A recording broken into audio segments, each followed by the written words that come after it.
Ito yung Pilipinas noong 1960. Ito, panoorin natin. Ayan, Ilog Pasig yan. Ayan, natignan niyo yung bus, oh.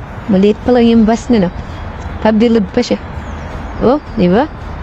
Kasi mga suot ng tao, puro almost white. Ano?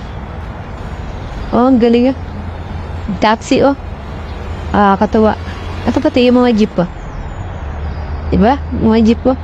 Ang cute naman ng mga jeep noon. Oh, di ba? Ayun, oh. Mga jeep, oh. Pare-parehas, iba-iba lang yung kulay, ano.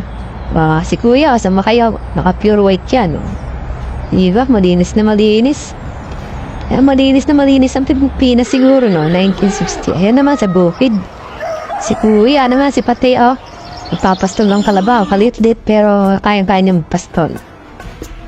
Ayan naman yung naggagapas. Ibang klase pa yung lingkaw noon, no? Ang laki. Karet, ano eh. Sa kanila, hinahampas lang sa bato. Wala pang giikan nun, mga makina. Yan o, dami no. O, pinapahanginan nila. Ito naman doon sa nagtatanim mo.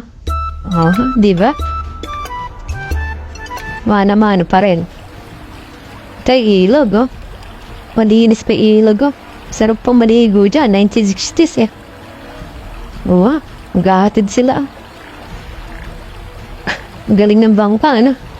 Hindi tumataob, oh. Lakas ng agos, oh. Pero tingin malinis talaga yung ilog, oh. Kita nyo? Diba? You know, sarap magpaagos, oh. Sarap sumakay sa bangkang yan siguro. Dalang na rin yung may mga bangkang ganyan, eh. Diba, oh? Galing. Ayan, ang lakas ng agos, oh.